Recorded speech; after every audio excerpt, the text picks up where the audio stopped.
क्रियाकलापों के बारे में सुनते हैं तो हम जल्दी ही मतलब उससे बोर हो जाते हैं, मतलब ज्यादा देर ले नहीं पाते हैं। लेकिन जब भगवान की लीलाएं सुनते हैं, उनके कार्यकलाप सुनते हैं या भगवान का नाम लेते हैं तो मतलब मिश्री जैसे मीठे लगते हैं।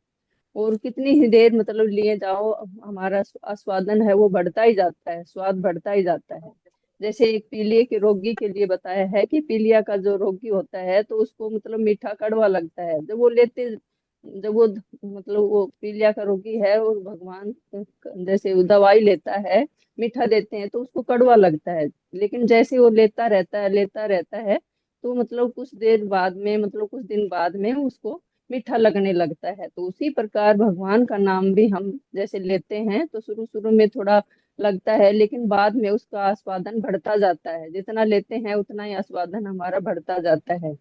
तो उसी तरह बता रहे हैं कि भगवान कृष्ण है और हम भगवान के जो, हम शरीर नहीं, हम आत्मा हैं, भगवान के नित्य दास हैं। तो उस दास के रूप में हम अपने को मानते हैं। तो हम मतलब माया हमें प्रभावित नहीं करती, कष्ट नहीं देती है। और जब हम भगवान के, हम अपने शरीर से ही मतलब शरीर से रिलेटिव ही सब कुछ मानते हैं तो माया हमें मतलब प्रभावित करती है। और जो तीन प्रकार के तीर्थाप हैं, वो कलेश, जो कष्ट है, हमें देती रहती है। तो मतलब मिथ्या यह बुरी शरण है। तो ये जो दुराशे की में श्रद्धा रखता है और उसको मतलब निराशा ही प्राप्त होती है। जब हम कृष्ण के प्रति शरणागत हो जाते हैं तो हमें मतलब हमारा स्वाद बढ़ता ही जाता है। भगवान का जो नाम है वो मिश्री जैसा मीठा लगता है और हमारा स्वादन मतलब बढ़ता जाता है। तो ये नीचे का जो स्वाद है, इससे मतलब हम आसक्त नहीं रहते हैं। भगवान के प्रति हमारी आसक्ति बढ़ती जाती है, हम भगवान के प्रति शरणागत हो जाते हैं। तो इस तरह मतलब हम जब जब माया की शरणागत होते हैं तो हम मतलब गलतियों पे गलती, एक गलती से दूसरी गलती सुधारना चाहते हैं, लेकिन हम ज्यादा से ज्यादा उसमें फंसते ही जाते हैं।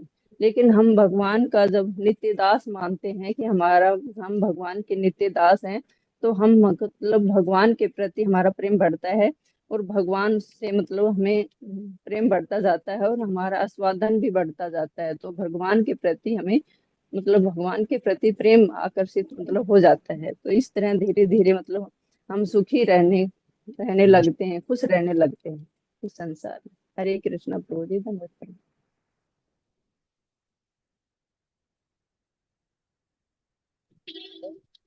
हरे हरे कृष्णा। कृष्ण। हरे कृष्णा। तो हम बता। आपको कुछ बोलना है श्री माता जी प्रश्न? जी मेरे को भी बोला था ना माता जी ने एक्सप्लेन करने का। और लेकिन आपका नेटवर्क चला गया था तो कोई नहीं। हाँ जी, वो थोड़ा सा बीच बीच में ब्रेक हो रहा है, कुफरी जा रहे हैं ना प्रभु जी हाँ, रास्ते में। चलो कोई नहीं, आप ध्यान से सुनिए फिर। तो यहाँ पे जो टीचिंग्स हैं इस वाले श्लोक में, आपने देखा पीछे के जो श्लोक आए, 6 श्लोक आए, उसमें भक्ति के लिए बहुत सारे कारण बताए गए, कारक बताए गए कि कैसे जो हम भक्ति करते हैं। माता जी आपने वीडियो ऑफ कर लिया, सुन माता जी।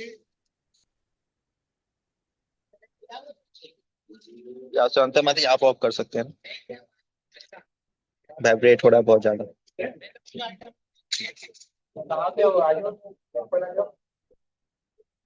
ओके। सो पीछे के जो 6 श्लोक हैं, इन 6 श्लोकों में हमने देखा कि कैसे जो हम भक्ति करते हैं तो भक्ति में बहुत सारे कारक हैं जो हमें अपनाना चाहिए, क्या करना चाहिए क्या नहीं करना चाहिए। छह छह बहुत सारे गुणों के बारे में यहाँ चर्चा की गई थी। और फिर यहाँ पे हमने देखा कि कैसे हम एक्चुअली अपने आप को जज कर सकते हैं, साथ साथ हम जज कर सकते हैं शुद्ध भक्तों को भी, कि जो शुद्ध भक्त हैं वो कौन है, उनसे हमारा व्यवहार कैसा होना चाहिए। राइट। तो अभी अगला जो ये जो श्लोक आया है प्रभु जो जी आज सॉरी, हमने पढ़ा, मुझे इस छोड़ना श्लोक, पड़ेगा क्योंकि हम पहुंच गए हैं, sorry. Okay okay that's okay माता जी, यू कैन कंटिन्यू। ये पहले ना फिर हरे कृष्णा।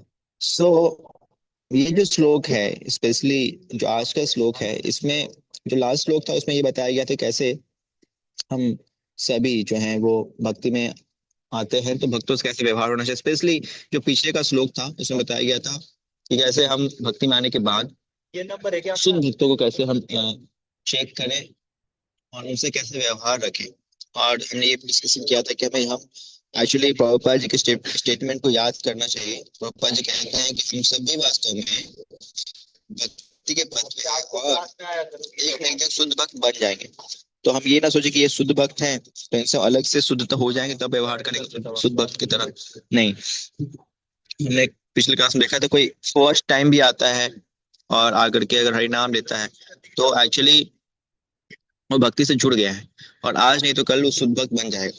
तो हमें जज नहीं करना चाहिए कि हम इसके साथ व्यवहार तब अच्छा करेंगे जब ये शुद्ध भक्त बन जाएगा। भले शुद्ध भक्त है नहीं वो, फिर भी हमें उनसे व्यवहार तो अच्छा ही रखना चाहिए।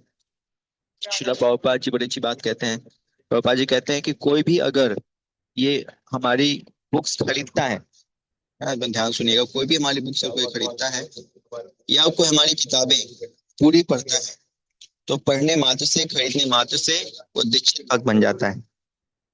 हरि बोल। तो केवल कोई किताब, प्रभुपाद जी किताबें कोई पढ़ रहा है तो प्रभुपाद जी से एक्चुअली दीक्षा ले रहा है। कितना महत्वपूर्ण ये किताब है आप समझ सकते हैं।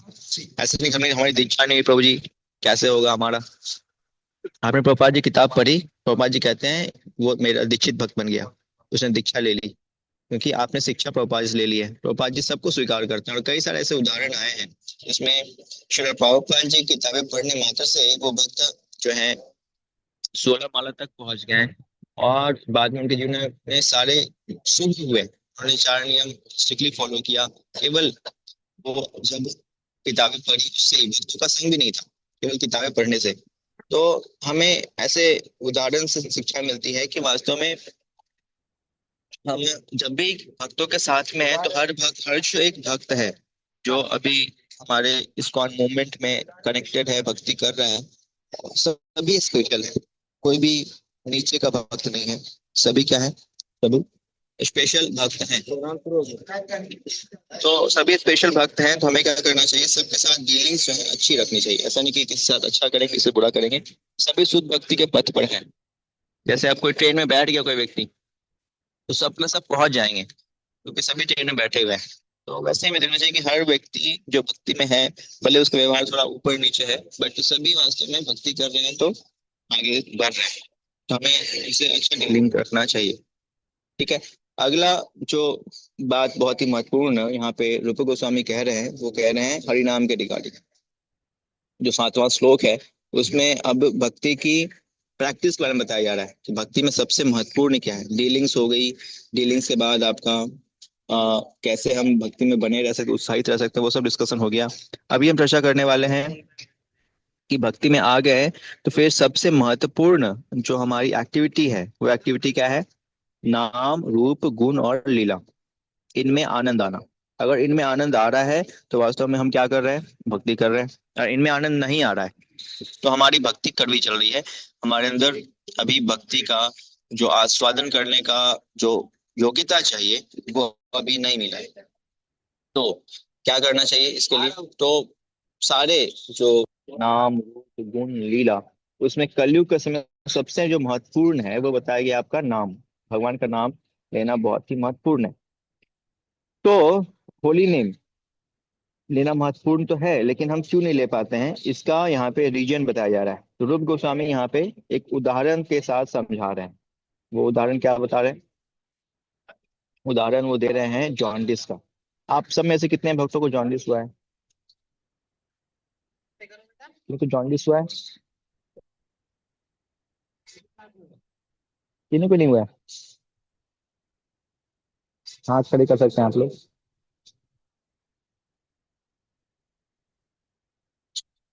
ओके, हरे कृष्णा राधा प्रभु माता जी जी को मुझे हुआ भी। हरे कृष्णा है, प्रभु जी खिलाता मुझे भी माता जी हुआ है। को। ओके, 2 लोग को हुआ है। ओके, बाकी को जॉन्डिस नहीं हुआ है। ठीक है, तो बड़े भाग्यशाली आप लोग, नहीं हुआ है।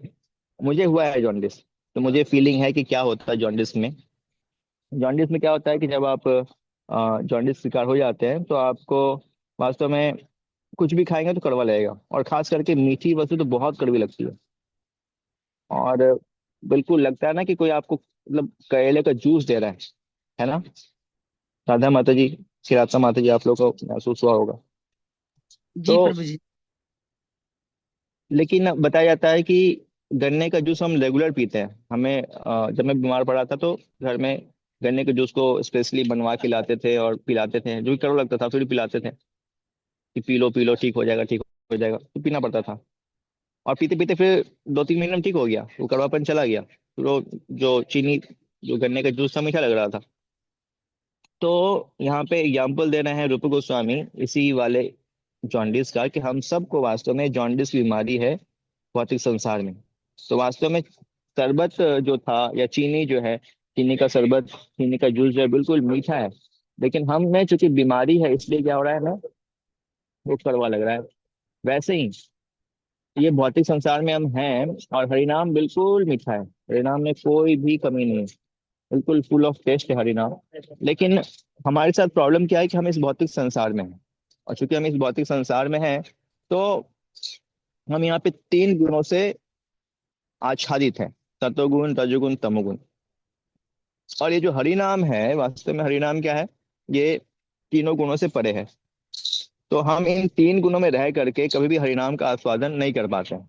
इसलिए जब भी हम हरिनाम लेना चाहते हैं तो क्या होता है, हमें कड़वा लगता है, हमें मतलब महसूस नहीं होता है कि इतना आनंद कैसे आएगा।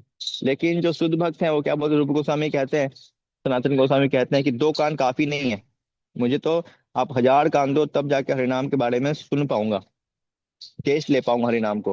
हरिनाम में आनंद नहीं आ पा रहा, क्योंकि ब्रह्मा जी ने मेरे को 2 कान ही दिए हैं। राइट, एक जीप से कुछ नहीं होने वाला है, हजारों जीप चाहिए तब जाके मैं हरिनाम लूंगा, तो जाके आनंद आएगा। जैसे कभी को होता है ना, हम बहुत टेस्टी कुछ वस्तु खाते हैं, तो लगता है कि जीप छोटा पड़ गया, जीप थोड़ी और बड़ी होनी चाहिए, तो कुछ और अमाउंट मेरे जीप पे आता है ना। कभी को ऐसा लगता है, कुछ बहुत टेस्टी आइटम अगर आप खाते हैं तो कभी कोई भाव आता होगा, तो जीप छोटी पड़ जाती है। वैसे ही यहाँ पे रूप गोस्वामी कहते हैं कि जब एक्चुअली हरिनाम में टेस्ट आता है, तो बहुत सारे जीभ चाहिए और बहुत सारे कान चाहिए। लेकिन हमारी स्थिति क्या है, एक जीभ और 2 कान से भी हम हरिनाम बोल नहीं पा रहे और सुन नहीं पा रहे। तो इसका रीजन है नीसाइंस या अविद्या। अविद्या के कारण हम लोग जो है इस हरिनाम को बोल और सुन नहीं पा रहे। तो इसका उपाय क्या है, तो इसका उपाय पापा जी आगे बताएंगे कि उसका उपाय क्या है। लेकिन वास्तविक रीजन यही है कि हम सबको अविद्या की बीमारी है, इस वजह से हम हरिनाम ना बोल पा रहे हैं और ना सुन पा रहे हैं। तो ये मेन रीजन है, अविद्या। तो इस अविद्या से कैसे निकला जाए, और फिर पापा जी आगे बताएंगे अभी कि वास्तव में इस भौतिक जगत में हम जब हरिनाम बांट रहे हैं तो लोग स्वीकार क्यों नहीं कर रहे हैं। जैसे आप कोई बीमार व्यक्ति, उसको जॉन्डिस की बीमारी है, उसको आप चीनी का शरबत दो पीने के लिए, या फिर जूस दो गन्ने का, वो नहीं पिएगा, बोलेगा नहीं नहीं मेरे को कड़वा लग रहा है तो क्वालिटी उसके साथ प्रॉब्लम है, जूस में प्रॉब्लम नहीं है। गन्ने का जूस जो है बिल्कुल सही है, प्रॉब्लम उसके साथ है। वैसे ही भक्ति में प्रॉब्लम नहीं है, भक्ति प्रोसेस प्रॉब्लम नहीं है, हरिनाम में कोई दिक्कत नहीं है, ये बिल्कुल प्योर है, बिल्कुल आनंद से भरपूर है। बट प्रॉब्लम हमारे साइड में है, इसलिए हम इसका आस्वादन नहीं कर पा रहे हैं। और अविद्या क्या है, अविद्या है इस भौतिक संसार की, जो आगे प्रभुपाद जी बताने वाले हैं। तो हम एक पैरा और लेंगे, उसके बाद फिर आज मुझे मालूम चला कुछ फेस्टिवल वगैरह है, धनतेरस, धनतेरस है ना आज। तो आप सबको जाना हो, बहुत सारे लोग इसलिए आज कम भी आए। तो एक छोटा सा और लेते हैं, उसके बाद फिर स्टॉप करते हैं, ताकि आप लोग भी मार्केटिंग कर पाओ। और बहुत लोग जो नहीं आए उनका छुट्टी नहीं, तो हम अगली बार फिर कंटिन्यू कर लेंगे उसके बाद। ओके, यस, एक पैर और पढ़ लीजिए, विद्या माता जी पढ़ेंगी। और कमेंट श्यामा कौन करने रूपा, वाले हैं। श्यामा रूपा देवी। ओके, ओके, एक कमेंट या एक इम्पोर्टेंट पॉइंट वो बताएंगे माता जी को। यस माता जी। जी प्रभु। यह कृष्ण भावना इसी निपट अज्ञान को दूर करने के लिए प्रसारित किया जा रहा है। सामान्य जनता अंधे नेताओं द्वारा गुमराह की जाती है। मानव समाज के नेता, चाहे वे राजनीतिज्ञ हो या दार्शनिक हो या वैज्ञानिक, अंधे हैं,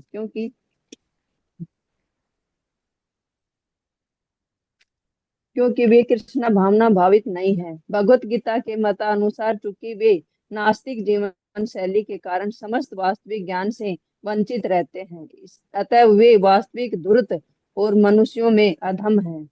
न माम दुष्कृतिनो मुंडा परपंदे नराधमा माया माया पहंत ज्ञाना आसुरम भाव माश्रिता। जो धूर्त मनुष्यों में अधम निपट मूर्ख है, जिनका ज्ञान मोह के द्वारा अहपैत हो चुका है और जो असुरों का नास्तिकवादी स्वभाव धारण किए हैं, वे मेरी शरण में नहीं आते। भगवत गीता 7:15 में ऐसे लोग कभी भी कृष्ण की शरण में नहीं आते और जो कृष्ण की शरण में जाने के इच्छुक हैं, उनका वे विरोध करते हैं। जब ऐसे नास्तिक लोग समाज के नायक बन जाते हैं तो सारा वातावरण अविद्या से भर जाता है। ऐसी दशा में लोग इस कृष्ण भावनामृत आंदोलन का उत्साह पूर्वक स्वागत नहीं कर पाते। जिस तरह की पीलिया रोग से पीड़ित रोगी मिश्री के स्वाद का आनंद नहीं ले पाता, किंतु मनुष्य को यह जान लेना चाहिए कि मिश्री ही पीलिया की एकमात्र विशिष्ट औषधि है। इसी प्रकार मानवता की वर्तमान दिग्भ्रमित अवस्था में कृष्ण भावनामृत ही विषव को ठीक करने की एकमात्र औषधि है, जिसमें भगवान के पवित्र नाम हरे कृष्ण कृष्ण कृष्ण हरे हरे, हरे राम राम राम हरे हरे का कीर्तन किया जाता है।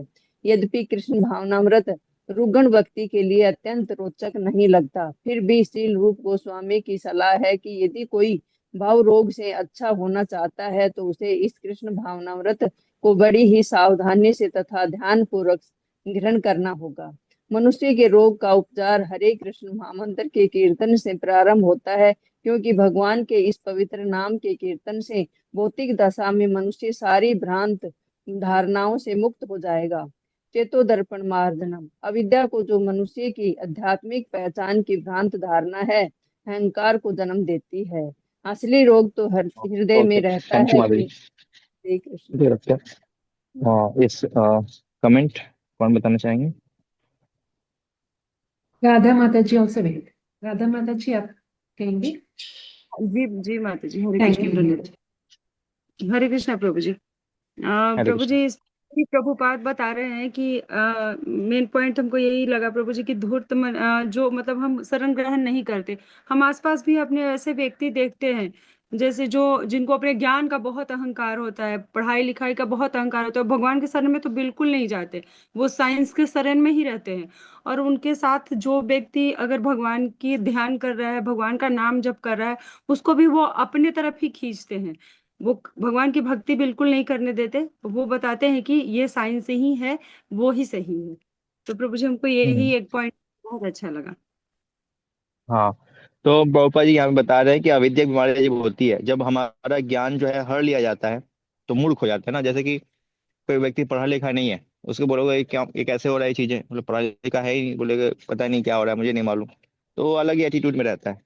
तो वैसे ही आध्यात्मिक ज्ञान के अभाव में हर व्यक्ति संसार में क्या अलग एटीट्यूड में है। तो कैसे हैं वैसे लोग? ऐसे लोग चार प्रकार के हैं। प्रभुपाद जी एग्जाम्पल दे रहे हैं भगवत गीता, जो भगवान स्वयं कह रहे हैं कि अविद्या की बीमारी अगर हमें लग जाएगी, अगर हम अविद्या में हैं, तो हम इन चार श्रेणी में आ जाएंगे।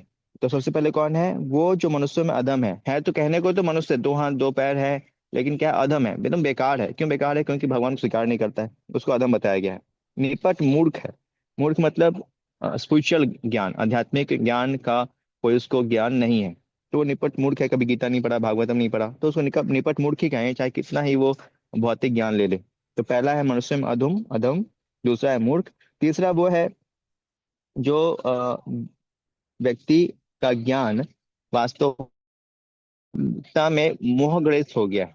मोहग्रस्त का मतलब क्या होता है? मोहग्रस्त का मतलब है जैसे कि इल्यूजन। कोई व्यक्ति को अगर आप ड्रामा के रोल में डाल दो कि आप कुछ देर के लिए राम हो, अब वो ड्रामा खत्म हो गया, बोल रहा मैं तो राम हूँ। तो ये क्या है? उसकी अज्ञानता है, क्योंकि कुछ टाइम के लिए राम बना था, वो वास्तव में राम है नहीं वो। या कोई रावण बन जाए, बोले मैं रावण हूँ, तो ऐसा हो ही नहीं सकता।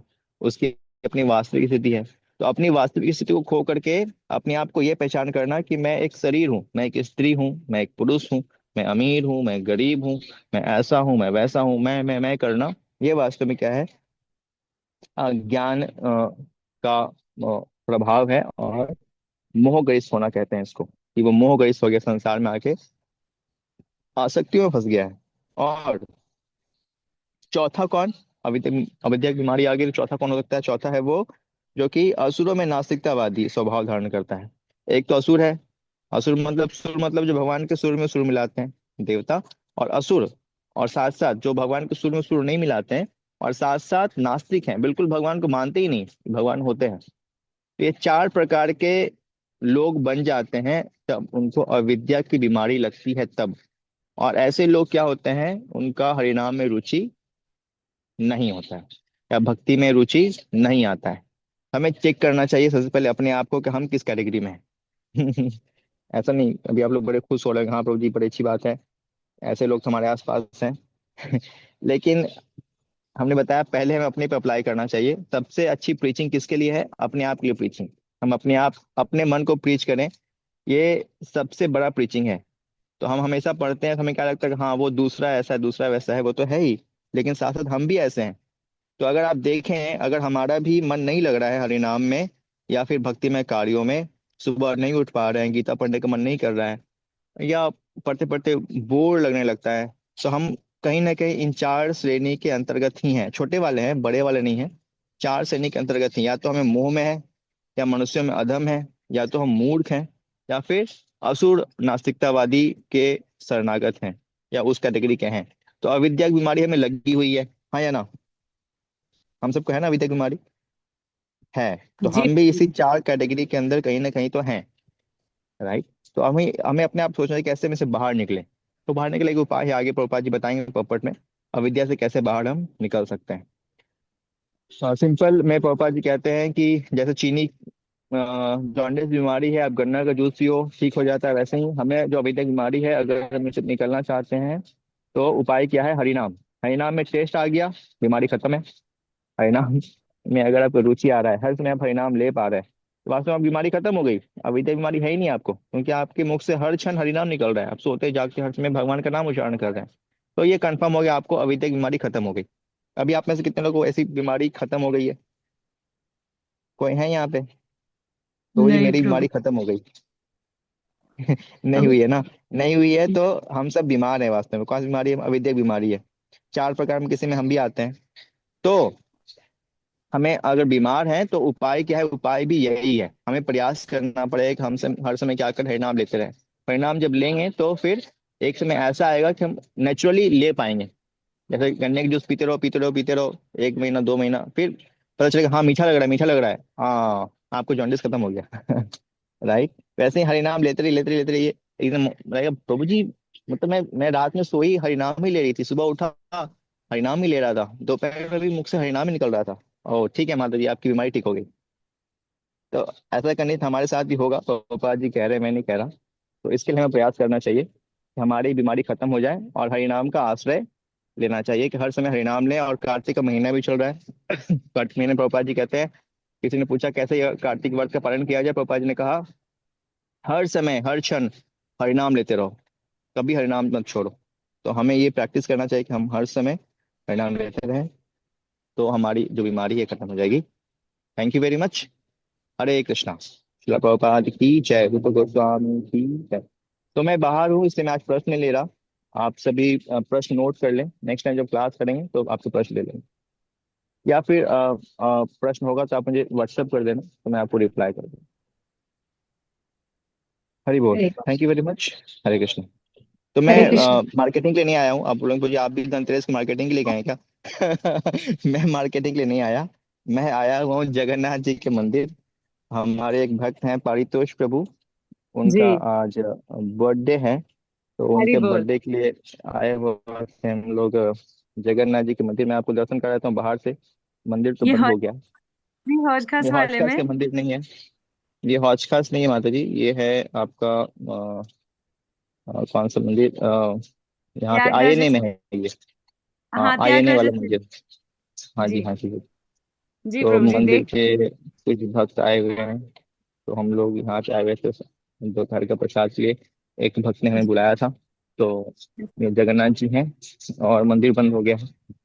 तो जी प्रभु जी। Thank you very much. Hare Krishna. Jagannath Baldev Subhadra महारानी की, श्रील प्रभुपाद की जय। हरे कृष्णा प्रभु जी। Hare Krishna. Hare Hare Krishna. Krishna. Thank you.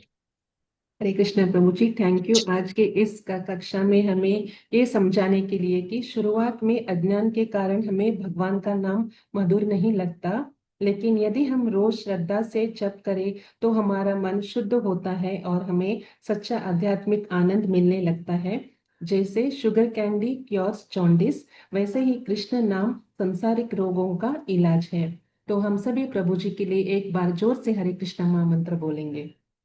Unmute कीजिए और जोर से। हरे कृष्णा कृष्णा हरे कृष्णा कृष्णा हरे कृष्ण कृष्णा हरे कृष्णा राम राम राम हरे हरे हरे। हरे। धन्यवाद आप सभी भक्तों का इतने सिंसियरिटी से इस क्लास में जोड़ने के लिए। अच्छी तरह से भक्ति करते रहेगा और ज्यादा से ज्यादा जप भी करते रहेगा। अभी हम मिलेंगे अगले शनिवार को, तब तक के लिए हरे कृष्ण सबको। हरे कृष्णा। थैंक यू माता जी। हैप्पी दिवाली माता, सबको happy Diwali. Happy Deepawali. Same to you. Thank happy Diwali to happy all. Diwali to all. Thank you. मैं मीटिंग एंड करती हूँ माता जी। जी माता जी।